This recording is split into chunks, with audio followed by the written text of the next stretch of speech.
Hello, my name is Terry Rowe. I'm a Chandler City Councilman, and welcome to a Chandler in Focus. And my guests today are Mike Maw, and he is a city transportation engineer, and Paul Young, and he is our capital projects manager dealing with our roadways and traffic. Is that correct? That's correct. Doing so good, pretty good so far. So we're going to try and make this so that the regular, everyday Chandler person can really understand what's going on in traffic. And the fall is not too far ahead of us here, and and certainly traffic is always a consideration. But certainly as we move in that direction, people get busy, and school goes back into session, and so we want people to be extra careful out there and always be cognizant how important safety is, and so vigilant, I guess, is the good word. We want people to be careful, and so and we're going to be interested in in hearing how traffic is monitored and what we're doing to try and make sure that people are safe.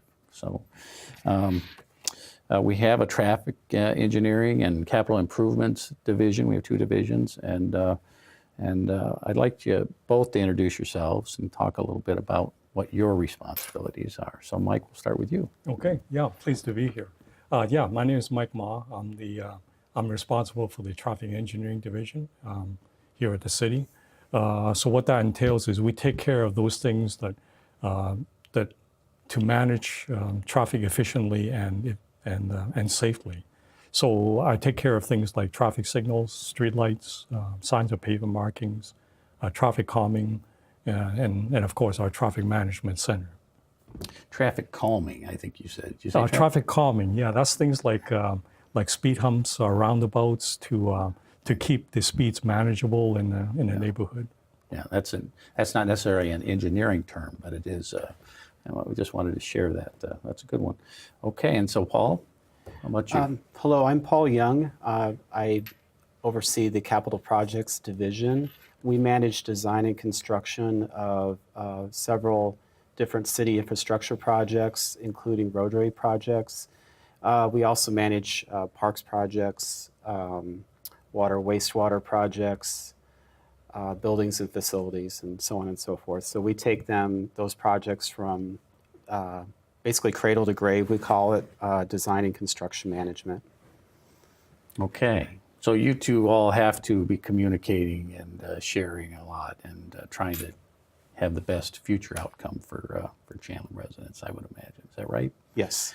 Okay, so Mike, in the past 25 years, I mean, Chandler has literally exploded onto the scene here, and but take us back to how traffic was 25 years ago, as far as and how is that different today? What are we? Okay, well, I've been with the city since 2001. At that time, the Loop 101 was just open, and the Santan Freeway was still in the design stage. Everything south of the Santan at the time was mostly farms, 2-lane county roads. A lot of the major intersections were actually controlled by 4-way stops. And I recall that, because we were growing so quickly at the time that, we had police officers directing traffic during rush hours just to keep things moving. So fast forward to today, we now have 4- and 6-lane roadways in the city. Our standards is to have street lighting, sidewalks, bike lanes, deceleration lanes, all of those things that go with having a modern road standard. So so things have changed a lot.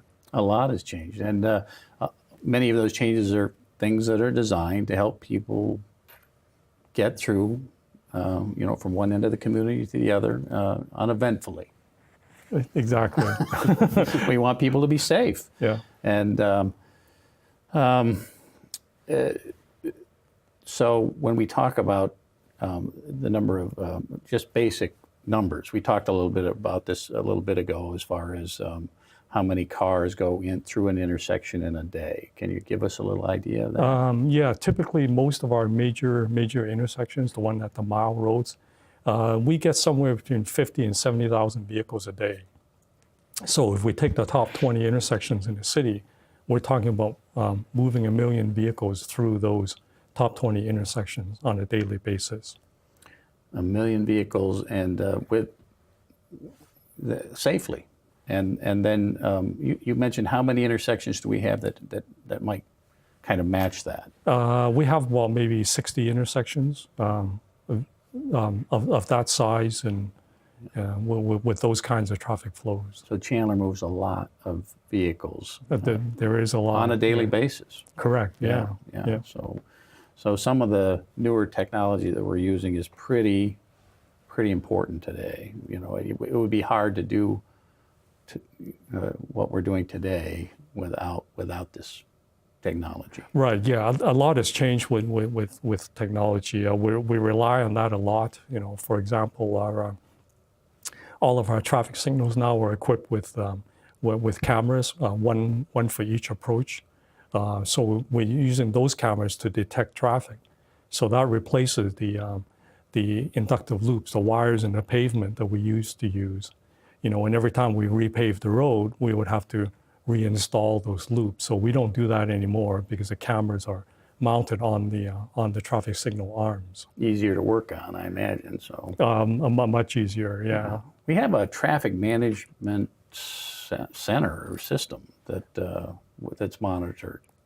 Correct. Yeah, we have a traffic management center with a large video wall, and that's where we view all of those cameras. So we see all the signalized intersections in real time, 24 hours a day if necessary. So all of our traffic signals now are tied together with fiber optic cables to bring all that video back to one place. So that fiber network covers pretty much the entire city. So in fact, what we've actually done is we've used that same fiber to hook up all the city facilities. You know, our libraries, our fire stations, swimming pools, all of those places run off of our fiber, and it saves the city a lot of money in terms of, you know, lease lines with the various telecom companies. It saves the city money. I think that's something we also could get on board with. That's a good thing. But now the one thing, a couple of things. The center doesn't do any. It's not actively recording. It's using the system simply for moving traffic. Correct. Yeah. We get, that's a call that we get a lot about. Right. You know, when people have an accident, they want to know, you know, what was it recording? But no, none of our cameras record the information. We simply use the live information to do our jobs in managing the traffic flow. Yeah, and that's fairly sophisticated, and it works automatically for the most part. But people can intervene, and because if traffic's heavy somewhere. Right. Yeah. A lot of all the traffic controllers are out in the field. They're all microprocessor based, so they can run for days without our intervention. Where the TMC comes, Traffic Management Center, is helpful is that, you know, when we see incidents, if we see an accident, we can make signal timing changes from our chairs. We can just type in a new timing change and watch the effect. You know, if it's not enough, then we make more changes, etc. We can also monitor construction when we do capital improvement projects, or if a developer is doing an improvement. We can watch their progress. We can check their barricading to make sure that it's correct, and if there's congestion, we can make changes to the signal timings to accommodate all of that. Complex. It can be, yeah. It really is. And so when I say, hey, we'd like to make some quick changes here, you say that, okay, well, that takes time. That takes time, because what we have is kind of taken a while to build. And to the question, which I know you're going to give me a good answer on, is are Chandler roadways safer than some communities? Or how do we compare? We compare very well. Chandler has a better than average, compared to the other cities in the valley, we are better than average. And I know that the state of Arizona, compared to nationally, is also better than average. Interestingly, I just saw an article the other day. One of the major insurance companies, they do an annual report of those cities with the lowest claims they're reported. So out of the top 200 cities, Chandler was ranked 15th in the nation in terms of having the lowest claim. So that's always nice to hear. Okay, now that is for your insurance companies. That's good information for you and your insurance companies, right? Right. So that anyway, and that's good for everybody's safety too. So that's great news. So, okay, Paul, I've left you sit over there, and so it's time to engage here a little bit. Capital improvements. Sometimes that involves quite a bit of money, and so let's. We've improved a few intersections. Well, a lot of intersections, but a few that come to mind to me are Ray Road and Alma School, and Yes. Chandler Boulevard and Alma School. Some big changes there. What other projects, capital improvements, might help and are in the works to help Chandler move better? Okay, in particular in Southeast Chandler, we have several roadway widening projects planned. The one that'll be occurring soon, starting this fall, it'll be Ocotillo Road between McQueen and Cooper. We're going to finish out widening that segment to 4 lanes. A lot of the other improvements were done by development in the area, but we're going to finish that out. That's set to start this fall. It'll be about a 5-month construction period. Right after that, Queen Creek Road set to be widened between McQueen and Gilbert, and also a portion of Cooper Road near Queen Creek. That's going to be widened to 6 lanes, and that's going to be about a 12-month project starting probably early spring next year. Yeah. And also there's Chandler Heights Road from Arizona to McQueen. That'll be widened out to 4 lanes, similar to what happened on Ocotillo Road just a mile north a few years back. An awful lot of improvements in the south part of Chandler, because Yes. that's kind of the final frontier for Chandler as far as road improvements and construction. Yes. But all that aside, you have to keep coming back and maintaining and improving and upgrading roadways where it's needed too, throughout the city. Right. Currently, we have our Alma School Chandler project, and that's similar to the several other intersection projects we've done over the last 15 years. We're adding double left turn lanes, right turn lanes for safety and capacity, as well as adding additional through lanes, new street lighting, new signals. And that project will be completed very soon. Yeah, that's an ambitious project, but it's going along pretty well. Yeah. So that's okay. So residents often have questions, and so is there a source for them to easily find out about projects? Yes, residents or businesses can go to our city main webpage, and there's a link on that webpage. It's I believe it's road and traffic restrictions current, and they can click on that link to get more information on current road construction, scheduled road construction in the future, to get more information. A number of projects we typically contract with public outreach consultants during design and construction to reach out to nearby residents and businesses to let them know, to get their input from stakeholders. Typically, when a project occurs in a certain area, we'll send out mailings, postal notifications to residents and business of an upcoming public meeting where we're going to solicit input from the public on the project. And that happens during design. And then also when we get to near construction, we also schedule that meeting to entertain any questions and address comments, concerns as well from the public. At those public meetings, there's an option for residents or businesses to get on a special notification list with our outreach consultant. And that's typically through email notification. We also set up a project webpage as well to get more information about the project. Yeah, and folks should get involved and maybe share their concerns so that we might be made aware of something and then maybe be able to adjust.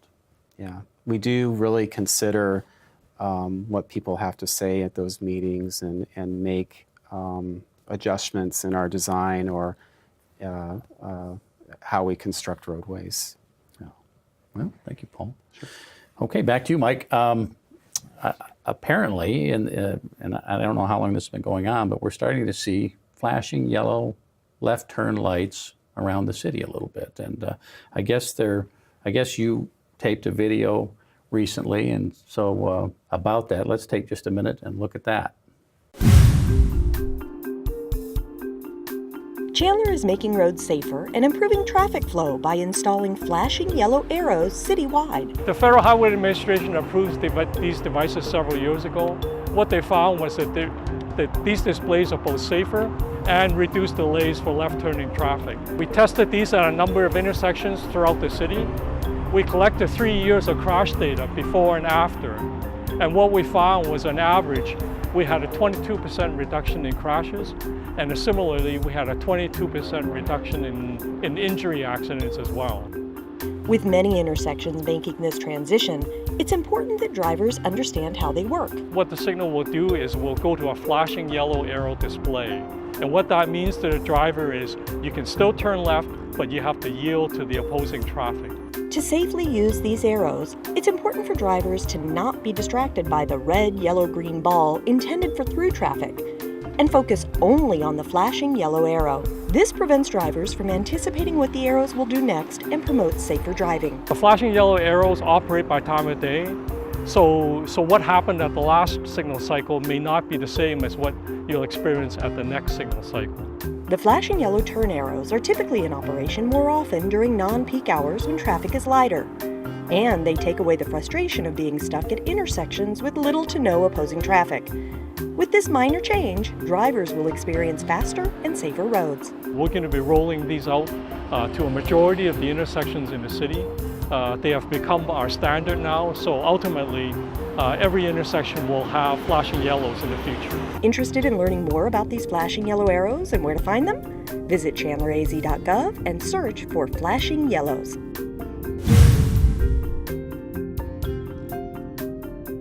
Okay, we're back. Yeah, that was excellent. And so is there anything you'd like to add to that about left turn arrows? It's something that flashing yellow arrows have been something that we've been testing since since 2010. We've had some success with the first 14 installations. We had an accident reduction and things like that. So from that point, we decided to expand the number of intersections throughout the city. So by the end of this year, we hope to have more than 70 intersections with flashing yellow. So that's the majority of the intersections that we have in the city. It's now become our standard, so with every new installation, they will automatically come equipped with flashing yellows. So are we somewhat phasing out the red left turn arrow a little bit, so let people decide to turn when they can safely? Well, the idea behind the flashing yellow is that we can change the type of phasing by time of day. So for example, at intersections like Ray and Alma School, where we have red arrows, the red arrows are very safe, but it also causes delays because people aren't able to turn left. So what we've done with the flashing yellows is that late at night when there's very little traffic, we allow people to turn, but during the day, for safety reasons, we continue to have the red arrows during the day. So that's great because it allows us to keep the intersections safe, but keep everybody moving at the same time. Yeah. Well, and people are less likely to be frustrated because they can go when it's safe, and they don't want to sit at a red left turn arrow when there's no traffic. And so on occasions, you're able to give people an opportunity to just go and make the right decision. Mm-hmm. Exactly. That's a good thing. Okay, another thing that I'm excited about, I'm excited about all of this anytime people can be safe, but I'm particularly excited about the countdowns for pedestrians. You see the 12, 11, 10, 9 for pedestrian crossing, but people are starting to use that pretty actively for timing their own driving. Right, yeah. Yeah, countdown timers, are intended for pedestrians to use to let them gauge how much time they have to complete their crossing. But they're also very popular with drivers because it gives them an idea of whether the yellow will be coming up or not. So yeah, they've been very popular with the drivers. One thing that the drivers need to know too, though, is that the walk lights don't always come up. So if the walk light doesn't come up, the countdown timers also do not. Depending on the size of the intersection and how many pedestrians there are, sometimes we find that it's more efficient if we not have the walk come up unless a pedestrian pushes the button. So even though the entire city now is equipped with countdown timers, there are a small percentage of them that don't always work unless there are pedestrians around. Oh, that was a question that I had. So that's a good answer. So, also, let's talk very quickly, just a couple of quick safety tips. Let's and what any that you'd like to say for people driving about their driving habits. Of course, everyone knows about the police department's drunk driving laws and things like that because DUIs account for 30 to 40% of all the fatalities that happen. But another emerging issue is texting and driving. We're finding more and more drivers who are distracted.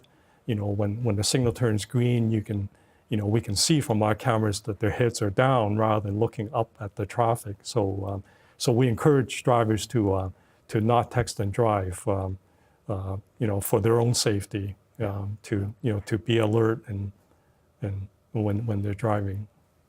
So there's real evidence that people need to, hey, put that phone down and don't drink and drive, get a designated driver. All of those things can help you arrive safely, and others too. Yeah. The text and phone message can always wait. Yeah, you're right about that.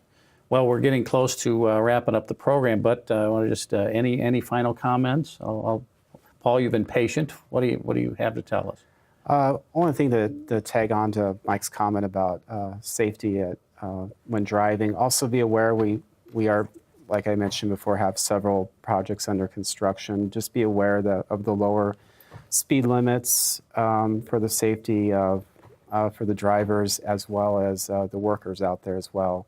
The barricading, we have narrower lanes and so on and so forth. So it's just important people to slow down. Yeah, that's great advice. Well, Mike and Paul both, I want to thank you both for coming here and being part of this program today. I'm always impressed with the staff of here at the City of Chandler, and thank you for coming and sharing. And thank you to you all for tuning in and watching this important program on transportation. And I'm Councilman Terry Rowe. Please drive safe, and I will see you next time. Thank you.